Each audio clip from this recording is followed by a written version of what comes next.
Ei, gente, tudo bem? Te saúdo com a graça e a paz do Senhor Jesus Cristo.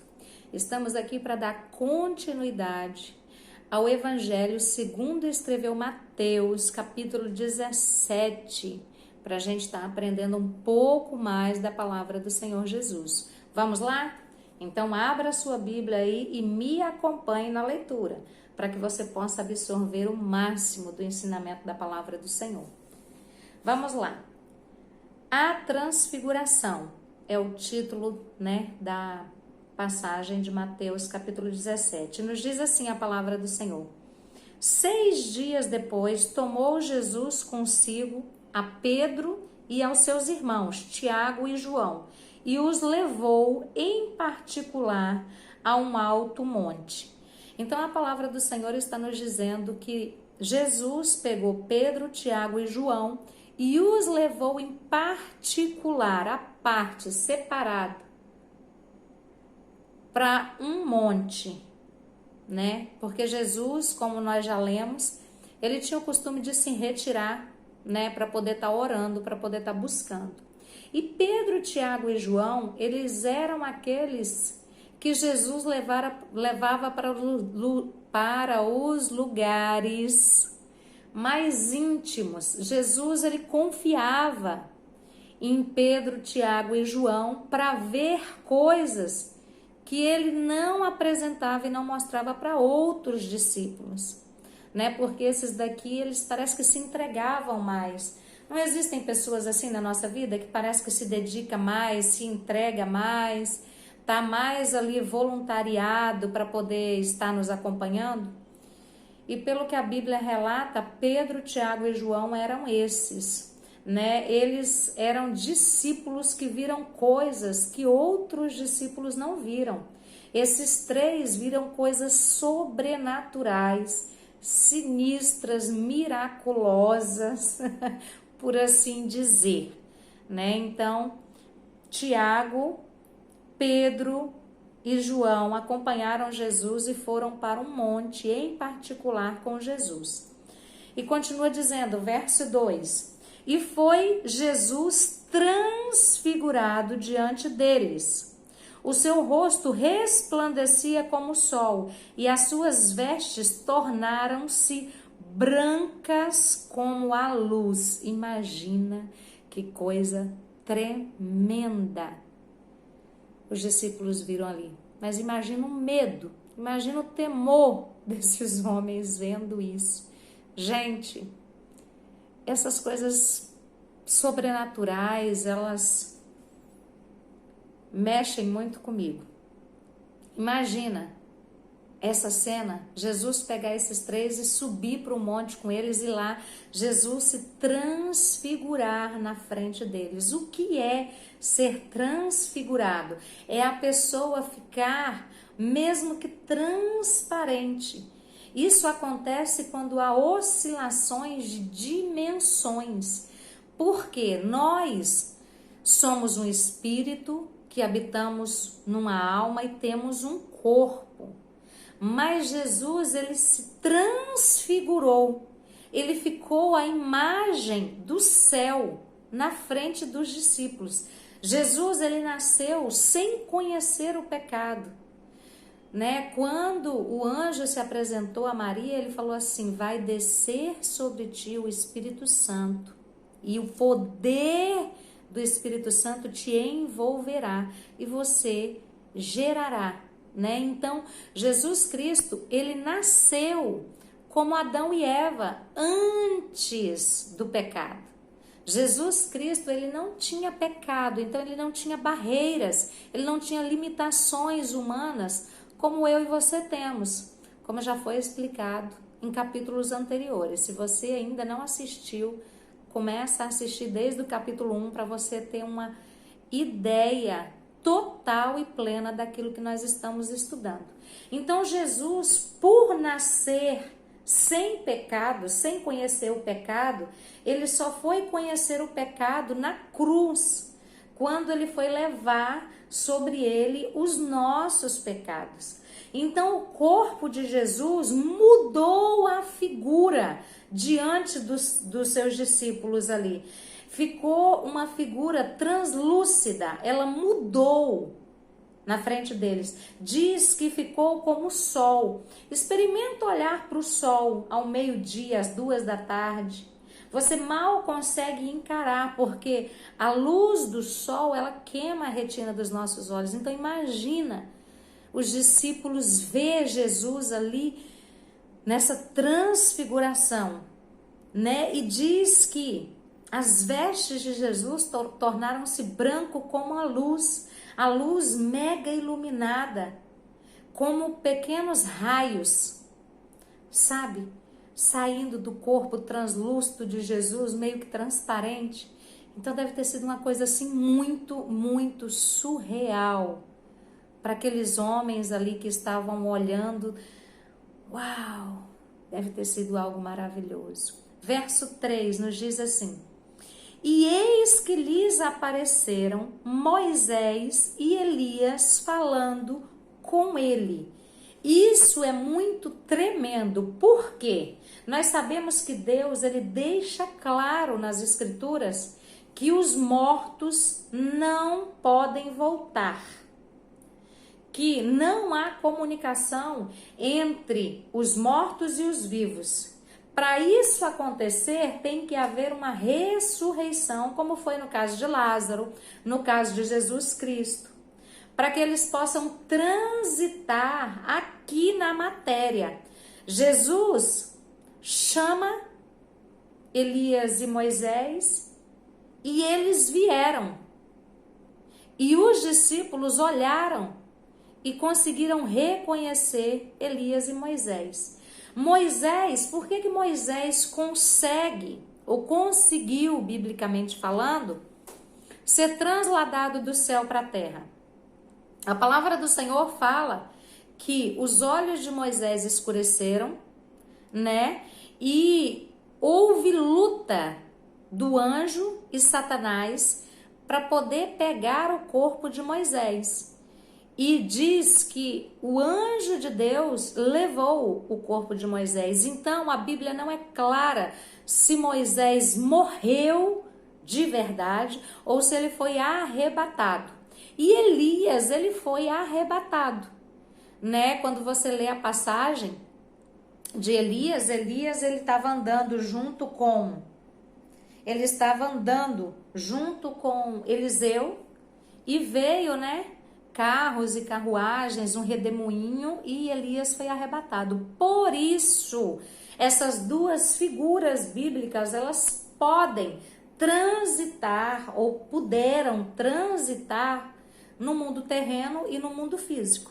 Por quê? Primeiro, porque Jesus chamou.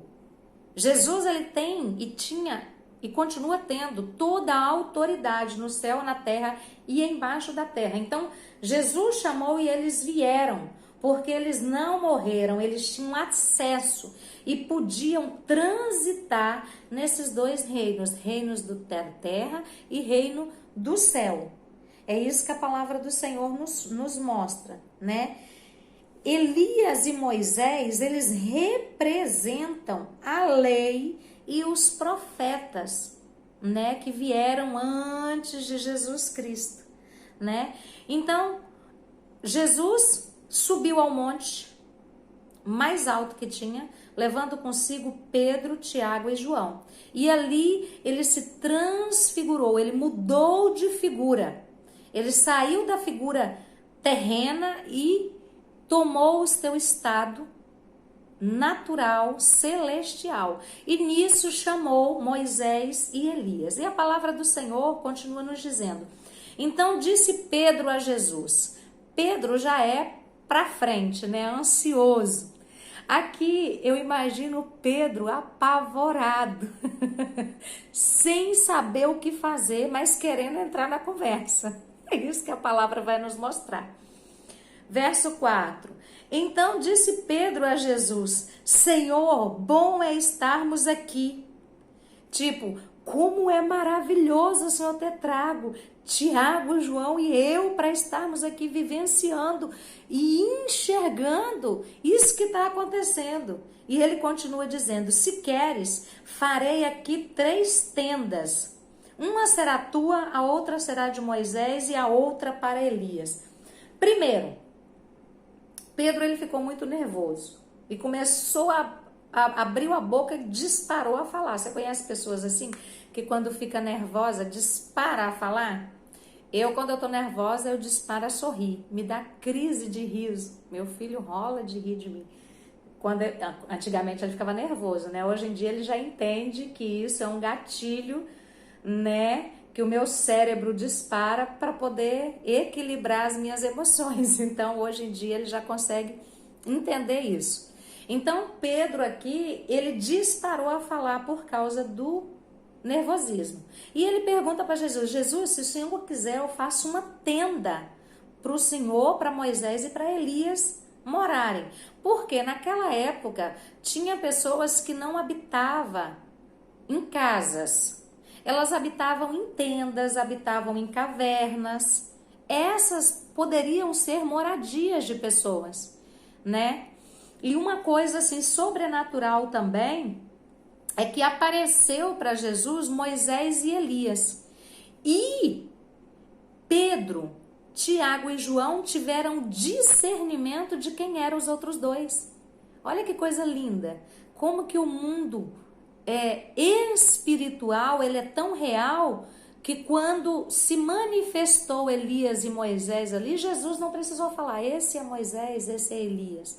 Não, os discípulos já pelo lado espiritual já souberam quem eram os 2. E a palavra do Senhor continua nos dizendo, verso 5: falava Pedro ainda quando uma nuvem luminosa os envolveu.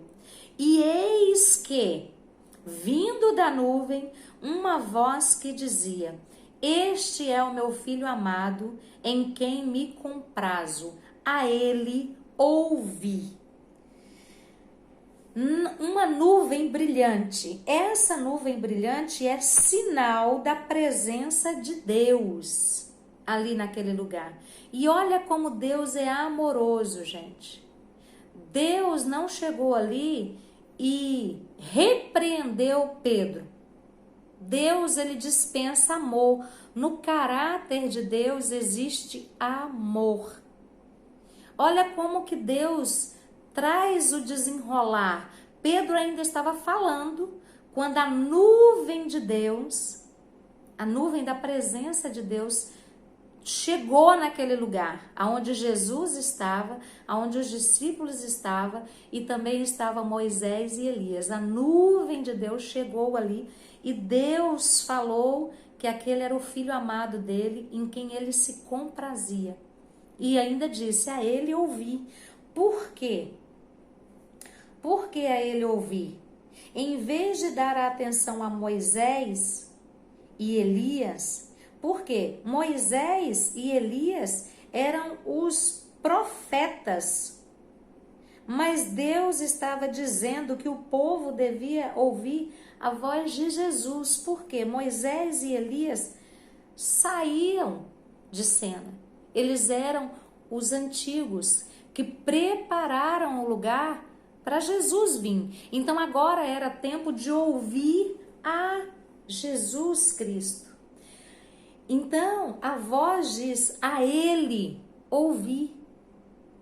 Cale-se para ouvir a voz de Jesus. Era mais ou menos isso que Deus queria falar, porque Pedro, no seu nervosismo, disparou a falar, né? Então foi uma maneira assim amorosa e carinhosa de Deus falar para ele: se cale, ouça o que o meu filho amado tem para ensinar para vocês. Verso 6: e ouvindo-as, os discípulos caíram de bruços, tomado de grande medo. Então, quando os discípulos ouviram a voz de Deus falando, eles caíram de bruços, de medo, taparam o rosto assim, ó, e ficaram quietinhos, calados, né? Tomados de grande medo. Verso 7. Aproximando-se deles, tocou-lhes Jesus, dizendo: erguei-vos e não temais. Não tenha medo. Isso foi o que Jesus disse. Então eles, levantando os olhos, a ninguém viram senão Jesus. Então já tinha sumido Moisés, Elias, a nuvem já tinha ido embora. E eles só viram Jesus. Verso 9. E descendo eles do monte, ordenou-lhes Jesus: a ninguém conteis a visão, até que o Filho do Homem ressuscite dentre os mortos. Jesus Cristo aqui, ele não pediu. Jesus Cristo aqui, ele deu uma ordem para que eles não contassem nada, antes que ele ressuscitasse entre os mortos. Então, os discípulos ficavam sem entender nada, porque os discípulos viam Jesus Cristo fazendo tantas coisas extraordinárias, que eles pensavam, esse homem não vai morrer. É o nosso Messias, é o nosso Salvador, ele não vai morrer. Eles não conseguiam ter dimensão daquilo que Jesus estava falando, porque tudo isso que Jesus falava para eles era muito novo. Sabe, eles viam Jesus Cristo se transfigurar, via figuras celestiais, vinha conversar com Jesus, via Jesus multiplicar pães e peixes e alimentar multidões, via Jesus Cristo fazendo milagres, maravilhas, prodígios, curando. E eles não conseguiam entender como é que a morte poderia chegar até Jesus. E como Jesus ressuscitar dentre os mortos? Como assim? Eles não conseguiam entender. Então Jesus Cristo, ele deu uma ordem para os seus discípulos: não contem a ninguém o que vocês viram. Somente depois que o Filho do Homem ressuscitar dentre os mortos é que vocês podem contar. Verso 10. Mas os discípulos o interrogaram, perguntaram para ele, né? Por que dizem, pois os escribas, ser necessário que Elias venha primeiro? Eles já mudaram toda a conversa. Quando Jesus Cristo repreendeu eles e falou assim: ó, eu te dou uma ordem para vocês não falar sobre esse assunto com ninguém. Eles mudaram totalmente o foco da conversa. Então eles falaram, mas os discípulos o interrogaram, perguntaram: por que dizem os escribas ser necessário que venha Elias primeiro? Então Jesus respondeu: de fato Elias virá e restaurará todas as coisas. Eu, porém, vos declaro que Elias já veio e não o reconheceram. Antes fizeram com ele tudo quanto quiseram. Assim também o Filho do Homem há de padecer nas mãos deles. Jesus está confirmando que Elias virá. O que foi profetizado por Malaquias? O que foi profetizado por Malaquias, capítulo 4, verso 5? Que o espírito de profeta que estava sobre Elias viria de novo para poder preparar o caminho para Jesus. Só que quando Malaquias falou isso, ele só conhecia Elias, só tinha o profeta Elias como grande profeta, entende? Então ele não sabia distinguir que era o Espírito Santo de Deus que estava agindo sobre o profeta Elias, e que esse mesmo Espírito viria sobre outra pessoa, trazendo todas as revelações e preparando o caminho para Jesus. Porque essa é a realidade. Por que hoje nós temos essa compreensão? Porque nós temos a Bíblia. Eles não tinham a Bíblia, eles tinham aquilo que era falado, ensinado. Entende? Então hoje em dia nós temos um grande instrumento na nossa mão, que é a palavra do Senhor escrita, revelada para nós. Então, o Malaquias, quando ele escreveu, ele disse que Elias né, que no caso para Malaquias era o símbolo, né? O profeta Elias era considerado o maior profeta do Antigo Testamento. Então, quando Malaquias falou, ele se referia ao profeta João Batista, que vinha preparar o lugar para Jesus. Lembra que Jesus, aqui no capítulo 11, Jesus ele falou que João Batista era maior do que todos os homens que tinham nascido de mulher. Então, ali Jesus Cristo disse que João Batista era como se fosse o Elias do Velho Testamento. Entende? Então aqui continua dizendo, ao verso 13, então os discípulos entenderam que lhes falara a respeito de João Batista. Então não era que Elias ia ressuscitar naquele tempo e preparar o caminho para Jesus, mas o mesmo Espírito que estava atuando, revelando, profetizando através de Elias lá no Antigo Testamento, viria antes de Jesus e prepararia o caminho para ele, que foi o que João Batista fez. Estamos entendidos? Então vamos lá dar continuidade. Vamos dar continuidade aqui. Verso 14. E quando chegaram para junto da multidão, então eles voltaram. No caminho, eles conversando, né? Eles chegaram até onde estava a multidão. Aproximou-se deles um homem que se ajoelhou e disse: Senhor, compadece-te do meu filho, porque é lunático e sofre muito. Por muitas vezes cai no fogo e outras muitas nas águas. Outra versão nos fala assim, ó. Verso 15. E disse: Senhor, tenha pena do meu filho, ele é epilético e tem ataques tão fortes que muitas vezes cai no chão, no fogo ou na água. E ele continua dizendo, aqui nós temos duas versões. Uma versão que fala que o menino era lunático e uma versão que fala que o menino era epilético. Nós sabemos que epilepsia é uma doença neurológica, mas existem pessoas que ficam possessas de demônios e essas pessoas têm manifestações semelhantes, parecidas com a epilepsia. Então, pode sim existir um tipo de epilepsia com fundo espiritual, que se assemelha muito com uma crise neurológica de epilepsia. O que eu estou tentando dizer aqui é que, deixar claro, né, gente, que nem toda epilepsia é demônio. Isso é o que eu estou tentando falar com vocês. Nesse contexto aqui, era demônio. Mas existem casos de epilepsia que é neural e não espiritual.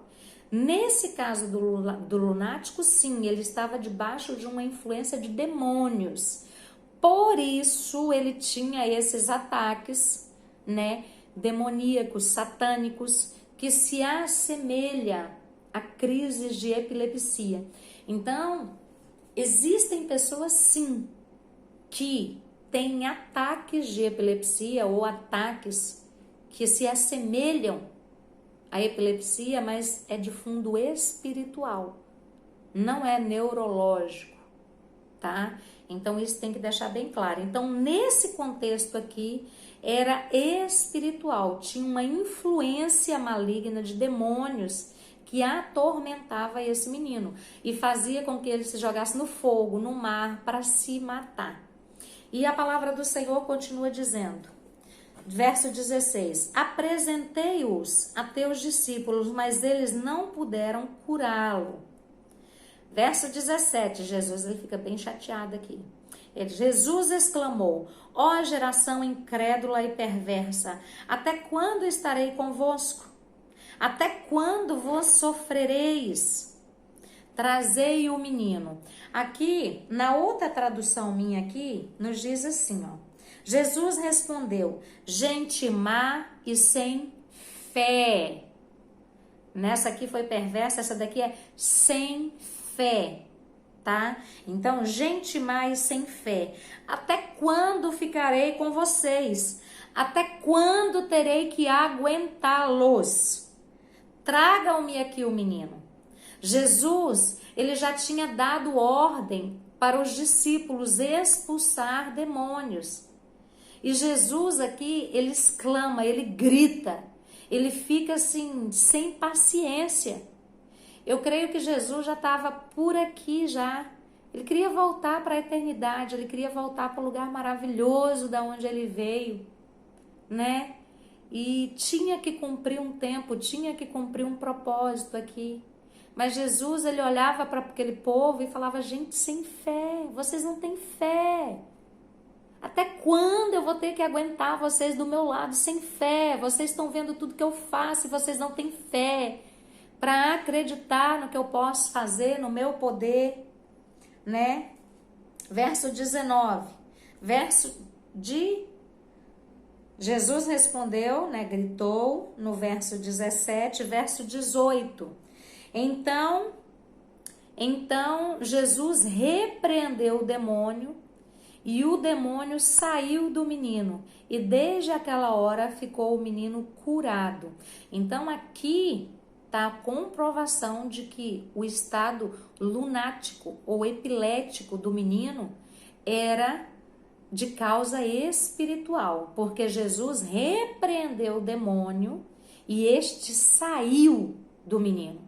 E desde aquela hora ficou o menino curado. Verso 19. Então os discípulos aproximando-se de Jesus, perguntaram em particular. Tem coisas que a gente precisa perguntar em particular, né? Para não ficar assim esparramado. Eles ficaram sem entender por que eles não conseguiam expulsar aquele demônio. E aí eles foram perguntar na fonte, em particular. Perguntaram a Jesus em particular, por que motivo não podemos expulsá-lo? E Jesus lhe respondeu, por causa da pequenez da vossa fé. Por isso Jesus, lá no verso 17, ele diz, gente má e sem fé. Ele está explicando, é a fé de vocês que é muito pequena. A fé de vocês é minúscula. Tudo se baseia na fé. Aprenda isso, gente. Tudo se baseia na fé. É a fé que nos dá poder para falar e as nossas palavras ter atitude de movimento no mundo espiritual, de mudança, de transformação. Então Jesus continua dizendo, e Jesus lhe respondeu, por causa da pequenez da vossa fé. Pois em verdade vos digo que se tiverdes fé como um grão de mostarda, direi a este monte, passa daqui para lá, e ele passará. Nada vos será impossível. Então, Jesus está dizendo, se vocês tiverem fé como um grão de mostarda, é como um grão de mostarda, não é do tamanho de um grão de mostarda. Então, se vocês tiverem fé como um grão de mostarda, como que é um grão de mostarda? É minúsculo. Mas quando ele é lançado na terra, ele cria proporção enorme. Ele chega a ficar com 2,5 metros de altura, de largura. Ele faz sombra, ele produz alimento, ele se dissipa por aquele lugar onde ele foi plantado. Então, se tiveres fé como um grão de mostarda, direis a este monte, passa-se para lá, e ele passará, e nada vos será impossível. Se tiver uma fé que realmente seja em Deus E se essa fé for como um grão de mostarda, você vai poder falar. E nada será impossível. E aí Jesus Cristo abre um parêntese e fala o seguinte, verso 21. Mas essa casta não se espelhe senão por meio de oração e jejum. Jesus Cristo aqui estava declarando, classificando essa classe de demônios. Então, casta é uma classe de demônios que só sai com jejum e oração. Então, jejum e oração antes de expulsar para conseguir estar consagrado no nível onde a sua fé esteja dentro de vocês, de tal forma que você vai falar e essa palavra vai ter poder para agir. Por quê? O que é falta de fé, gente? A falta de fé, ela é um empecilho para realizações das coisas de Deus. Porque quando não há fé, não há certeza. E se não há certeza, Deus não opera. Deus não opera na incerteza. Deus não opera em mente dividida. Deus não opera no talvez. Não, tem que ter certeza. É o nome de Jesus que tem o poder e a autoridade. Então eu não preciso ter medo. Eu preciso ter fé. Porque quando eu deixo a fé de lado, eu trago medo para o lugar da fé. A falta de fé é medo. É isso, simples assim. A falta de fé é medo. Medo de não dar certo, medo do que vão falar, medo do que vão pensar, medo de como vai ser falado, feito, né? Então, a fé de dizer ao monte, saia daqui e vai para lá. Atitude da palavra. As pessoas muitas vezes têm fé, mas não têm atitude de fé. E outras têm atitude, mas não têm fé. Então não vai para lugar nenhum. Então precisa ter as duas coisas, atitude na palavra do Senhor e fé. Para que você possa expulsar, transformar, mudar situações ao teu redor através da palavra do Senhor. Verso 22, continua nos dizendo: reunidos eles na Galileia, disse-lhe Jesus: o Filho do Homem está para ser entregue nas mãos dos homens, e estes o matarão, mas ao terceiro dia ressuscitará. Então os discípulos se entristeceram grandemente. Aqui Jesus Cristo começou a conversar com eles e a abrir o coração deles. Jesus Cristo começou a falar com eles: olha, isso vai acontecer comigo, eu vou ser entregue, eu vou ser morto, mas não desanimem, porque ao terceiro dia eu vou ressuscitar. Jesus, ele parou para falar com os discípulos olho no olho. Ele parou para explicar para os discípulos o que ia acontecer. E a palavra diz que eles ficaram grandemente entristecidos. E aí no verso 24 nos diz: tendo ele chegado a Cafarnaum, dirigiu-se a Pedro, os que cobravam imposto, as 2 dracmas, e perguntaram: não paga o vosso mestre as 2 dracmas? Aqui eles fizeram uma pergunta para Pedro. Eles falaram: ei, Pedro, o seu mestre, o seu Jesus, ele não paga não os impostos que é necessário? É necessário que ele pague as dracmas dele. Ele não paga, não? Ele anda fugindo de pagar e cumprir com as responsabilidades dele? Ele paga as 2 dracmas dele? Aí Pedro perguntou, ele colocou assim: não paga o vosso mestre as 2 dracmas? Aí Pedro respondeu, né? Sim, respondeu Pedro. Mas Pedro, ao entrar em casa, Jesus se antecipou a ele. É o que a palavra do Senhor diz, ó, verso 25. Sim, respondeu Pedro. Ao entrar Pedro em casa, Jesus se lhe antecipou dizendo: Simão, que te parece? De quem cobram os reis da terra impostos ou tributo? Dos seus filhos ou dos estranhos? Ou dos estrangeiros, né? Então, Jesus se antecipou e perguntou para Pedro: Pedro, os reis dessa terra, eles cobram impostos dos seus filhos ou eles cobram daqueles que são estranhos? As pessoas de dentro da casa, elas colocam um peso grande sobre a vida daqueles que estão com eles dentro de casa, ou colocam peso grande nos outros de fora?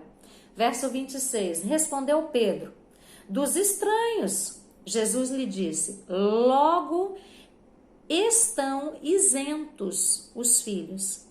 Né? Então, assim, o rei, ele não vai cobrar dos filhos, ele vai cobrar dos que estão de fora. Então, os filhos estão isentos de pagar. Não é assim?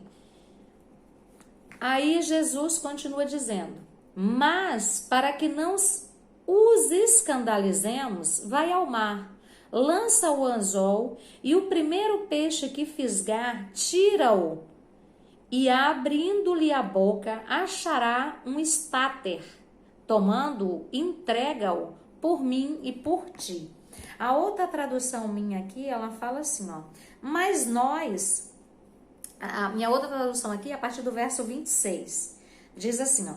São os estrangeiros, respondeu Pedro. Certo, disse Jesus. Isso quer dizer que os cidadãos não precisam pagar. Mas nós não queremos ofender essa gente. Por isso, vá até o lago, jogue o anzol e puxe o peixe. O primeiro peixe que você fisgar, abra a boca dele, ali você encontrará uma moeda. Então vá, pague com ela o meu imposto e o seu. Jesus, ele não queria dar motivo de escândalo. Então Jesus está explicando para Pedro que, por eles serem peregrinos nessa terra, enquanto estiver aqui, tem sim que cumprir as normas, os mandamentos, as leis impostas pela sociedade. Nós somos filhos do rei, Jesus falou para Pedro. Mas nós ainda não estamos no nosso reino celestial, onde nós somos filhos e nós não precisaremos pagar impostos. Então, enquanto estamos aqui, não vamos ser motivos de escândalo, não vamos dar maus testemunhos. Vá, pegue um anzol, lance no mar. Lembra que Pedro era pescador? Mas ele era pescador de rede. Quando Jesus encontrou Pedro pescando com rede. Então, vamos colocar assim, o lugar melhor para Pedro pescar era pescar de rede. Mas Jesus quebrou ali um protocolo e falou assim, não, vai e pesca de anzol. E você vai achar um peixe. E o primeiro peixe que você pegar, abra a boca dele e ali vai ter um estáter. O que era estáter? Estáter era a moeda daquela época. Um estáter era o que equivalia a 3 dracmas. Cada dracma, ela valia mais ou menos 2,9 gramas, né? Então, um estáter valia por 3 dracmas. Então, Jesus Cristo tinha que pagar 2 dracmas, né? Foi o que o soldado aqui falou, não paga o vosso mestre as 2 dracmas? E Jesus falou, paga sim. Então, Jesus falou, vai lá, o primeiro peixe que você pegar, abra a boca dele, lá dentro vai ter um estáter, paga o meu e o seu. E assim nós não vamos servir de mau testemunho para esse povo aqui na terra. Que coisa linda, né? Jesus Cristo, ele não se preocupou só consigo mesmo, mas se preocupou também com Pedro. Ele pagou para ele e pagou para Pedro, e pagou para mim e pagou para você. E conforme a gente vai lendo e vai aprendendo mais da palavra do Senhor, nós vamos vendo cada vez mais o caráter de Cristo, a essência de Deus. E a gente vai se maravilhando com quão espetacular, quão tremendo, quão grande é o amor, o cuidado, os princípios do reino de Deus sobre a nossa vida. E assim nós conseguimos concluir o capítulo 17 do Evangelho segundo escreveu Mateus. Eu estou muito feliz por poder estar aprendendo junto com você e dividindo com você um pouco da história do nosso Senhor e do nosso Salvador, daquele que nos amou primeiro e que se entregou por nós. Amém? Que o Senhor te abençoe, que o Senhor abençoe a sua casa, que as bênçãos e as maravilhas de Deus venham se recair sobre nós a cada dia mais. Um grande abraço, fica com Deus, que o Senhor nos abençoe.